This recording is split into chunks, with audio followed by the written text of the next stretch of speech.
अभिनंदन. व्यासपीठावर बसलेले आणि माझ्या पुढे असलेल्या युजन रसिकांना माझा नमस्कार. लब्धाशुभ नववर्षस्य सगळ्यांना या चैत्र गुढीपाडव्याच्या हार्दिक शुभेच्छा. मी स्नेहल राऊत. हंगरी क्रोच्या सुरुवातीच्या आधी मी बॅकला जाऊ इच्छिते. त्यामध्ये प्रशांत भैयांनी मला नाटकाच्या क्षेत्रात आणलं तर ते खूप आम्ही एकाच वार्डात राहणार होत आहोत.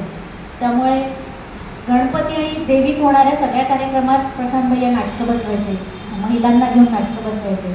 आम्हाला कुठल्या ना कुठल्या म्हणजे एकपात्री असो अगदी फॅशन शो यात सुद्धा भैया आम्हाला मदत करायचे, सांगायचे की नाही हे कर मग असं असं ठीक आहे. मग ती तिथपर्यंत झालं. पहिली जी माझी स्पर्धा होती, स्पर्धेचं नाटक होतं ते होतं मिकी आणि मेमसाब, जे मी 11वीत असताना केलेलं होतं. मग 12वीत असताना परत एक नाटक केलं होतं. पुढे काही वर्षाचा गॅप आला बाहेर शिक्षणाला गेल्यामुळे आणि परत एकदा शाळेमध्ये आणि कॉलेजेसमध्ये पण नाटकं केली. आणि त्यानंतर मी डार्क फॅन्टसी या नाटकापासून परत सुरुवात केली. डार्क फॅन्टसी, त्याच्यानंतर पूर्णविरामनंतर जेंडर अँड आयडेंटिटी आणि आत्ताचं हंगरी क्रो. या सगळ्या याच्यात नाटकाबद्दल सांगायचं म्हणजे हा माझ्यासाठी असलेला परकाया प्रवेश आहे. आम्ही इथे बसलेले सगळेच जण जे आहोत त्यांना नाटकाची बाधा झालेली असं म्हटलं तरी चालेल. म्हणजे कुठल्या बाधेने लोक काढू इच्छितात, पण मला नाही वाटत की ही बाधा आमच्या मरणानंतरही जाईल. इतके म्हणजे आम्ही त्यात सगळ्यात जास्त बाधलेले म्हणजे आमचे प्रशांत ते आहेत म्हणून आम्ही आहोत. त्यांचा विश्वास असाच आमच्यावर कायम असावा.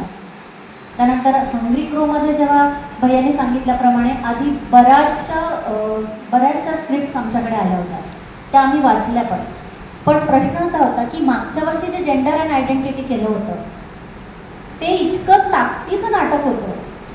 त्याच्यातनं जो विषय होता तो इतक्या ताकदीचा होता की आम्हाला बाकी नाटकं जरा असं वाटायचं की नाही हे नाही आहे. आणि असं करत करत जवळपास आम्ही 20 स्क्रिप्टला बाजूला ठेवलं होतं. आणि ही स्क्रिप्ट जेव्हा पुढे आली तेव्हा भैयांनी सांगितल्याप्रमाणे करू शकू की नाही, कारण खरंच हा खूप मोठा विषय आहे. सेक्स एज्युकेशन ॲक्च्युली सगळ्यांना शिकवायला हवं, पण याची वाच्यता कुठे आपल्याकडनं होत नाही. म्हणजे ॲज अ पॅरेंट्स होत नाही, ॲज अ टीचर्स होत नाही, किंवा एक सामाजिक बांधिलकी जेव्हा आपण जपत असतो तेव्हा सुद्धा होत नाही. मग या नाटकातून कशी दाखवायची आणि असलेले बोल्ड सीन्स कसे करायचे याचा खरंच एक मोठा क्वेश्चन मार्क आमच्या पुढे होता. पण भैयांनी सांगितल्याप्रमाणे त्याच्यात काही बदल केले. त्यानंतरही म्हणजे त्या स्क्रिप्टला धक्का न लावता हे सगळे बदल करण्यात आलेले होते. आणि नंतर भैयांनी मला विचारलं तू करशील का.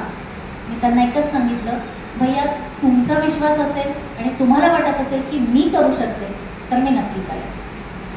आणि त्यानंतर आम्ही लगेच आमची स्क्रिप्ट डिसाईड झाली, आमचे पात्र डिसाईड झाले आणि आम्ही हंगरी क्रोच्या मागे लागलो. हंगरी क्रो करत असताना माझ्यात असलेली जी विभा होती, विभा नावाचं कॅरेक्टर होतं, जी एक टीचर असते, ती मुलांना शिकवते आणि ते वेड असतं की मुलांना शिक्षणासोबतच सेक्स एज्युकेशन काय आहे हे शिकवलं पाहिजे. जेवढं मुलींना शिकवायची गरज आहे तेवढीच मुलांनाही शिकवायची गरज आहे. का तर येणारी जनरेशन फार या बाबतीत फार लिबरल झालेलं आहे. अगदी मोबाईल सगळ्यांजवळ आहे, एका क्लिकवर सगळं काही मिळतं. म्हणजे अगदी छोट्या मुलांसुद्धा रील बघत असताना काय येऊन जातं. आपण त्याच्यावर नाही म्हणजे त्याला काय म्हणतो आपण त्याच्यावर कंट्रोल नाही ठेवू शकत. पण हा कंट्रोल न ठेवताही त्यांना समजावून सांगून त्या गोष्टी आपण क्लिअर करू शकतो. आणि ही गोष्ट त्या विभाच्याही डोक्यात होती. पण मग हे शिकवायचं कसं, हे शिकवत असताना तिच्या भूतकाळात तिच्यासोबत जे काही होतं त्यावरून ते शिकवण्यासाठी तिच्या काकाने तिच्यावर ॲक्च्युली लहानपणापासनं बळजबरीने तिच्या शरीराचा वापर केलेला असतो. आणि ती मोठी झाल्यानंतर मात्र तिला ते ती जागतं ॲक्च्युली की नाही माझ्याशी झालेलं आहे ते सगळं चुकीचं आहे आणि याच्याविषयी मला आवाज उठवायला पाहिजे. पण आवाज कसा उठवणार, पण तिच्या मनात जी चीड असते त्याचं रूपांतर मात्र मग खुनात होतं आणि ती त्या काकांचा खून करते आणि खून झाल्यानंतर ती जेलमध्ये जाते. आणि जेलमध्ये गेल्यानंतर परत मग एक सामाजिक संस्था, ज्या सामाजिक संस्थेत मधू नावाचं कॅरेक्टर जे कल्याणीनी प्ले केलं होतं ते अतिशय ताकदीचं कॅरेक्टर होतं. तर त्या कॅरेक्टरमध्ये ती जेव्हा विभाची जी काही केस असते त्या केसला लढण्यासाठी तिची संस्था तयार होते आणि ती संस्था तयार झाल्यानंतर त्यांच्याच माध्यमातून ही विभा नावाचं कॅरेक्टर जे आहे ते एका शाळेत शिकवायला लागतं. पास्टमध्ये तिचं जे लग्न झालेलं असतं निरंजनसोबत, ज्याचं प्ले केलेलं होतं सुशांत भंडारकर यांनी, तर या कारणावरून तिच्या विक्षिप्तपणामुळे, कारण तिचं जे पास्ट असतं विभाचं ते इतकं जास्त क्रुएल असतं की ती विसरू शकत नाही आणि ती आपल्या लग्नाला सुद्धा न्याय देऊ शकत नाही. आणि या न्याय न देता आल्यामुळे त्या दोघांमधले असलेले वाद पराकोटीला जातात आणि त्यातून डिवॉर्सचं कारण तयार होतं. डिवॉर्सच्या कारणानंतर ती वेगळी राहायला लागते. मधू तिला वेगळ्या ठिकाणी ठेवते, आश्रमात शिकवायला ती जात असते. आश्रमात शिकवत असताना जे मॅडी नावाचं कॅरेक्टर होतं जे गौरवने प्ले केलं होतं ते अतिशय, म्हणजे त्या मुलाला सुद्धा या सगळ्यांची सवय असते. त्याला पण मुली आवडतात, पण मुली भेटल्या त्यामुळे हा मुलांवर सुद्धा अत्याचार करायला रेडी होतो आणि तो करतो.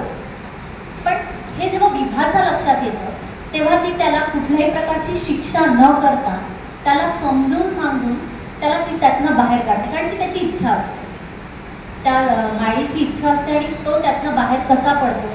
तिच्या भूतकाळात झालेल्या गोष्टी ती कावळ्याच्या माध्यमातून, म्हणजे जो काका असतो तो काका ती कावळ्याच्या रूपात बघते आणि तो येणारा कावळा ते सगळे ते नैपथ्यातून खूप चांगलं सादर केलं होतं. म्हणजे खिडकी, 2 वेगवेगळ्या खिडक्या, जिथनं त्याची ये जा, पायऱ्यांवरून वरती जायचा जो रस्ता होता तो सुद्धा खूप सुबकतेने मांडलेला होता. त्याचप्रमाणे लाईट्स इफेक्ट ते जे झरोखा म्हणतो आपण, त्या झरोख्यातून येणारा प्रकाश, मग कावळा येणं, त्याचबरोबर विभाचे मूड स्विंग्स. कावळाला म्हणजे तिच्या डोक्यात येणारे जे आधीचा जो भूतकाळ आहे तो सगळा परत, म्हणजे एक शिक्षिका आणि एक मानसिक रुग्ण या दोघांमधला ताळमेळ तिथे बसवायचा होता. कठीण होतं, पण भैयाने ते खूप सोपं करून आम्हाला सांगितलं आणि ते अशा सोप्या रीतीने आम्ही करत आलो. नटेश्वराजवळ एवढीच प्रार्थना होती की भैयांना जी विभा हवी होती ती विभा साकारत मी जावी आणि पुढेही भैयांना कधी असं वाटलं की हे स्नेहलला करायचं आहे तर मी नक्कीच त्यांच्यासाठी उभी राहील. माझा नवोदिता हा परिवार आहे आणि या परिवारासाठी आम्ही काही करायला सगळे तयार असतो. धन्यवाद, तुम्ही मला ऐकून घेतलं.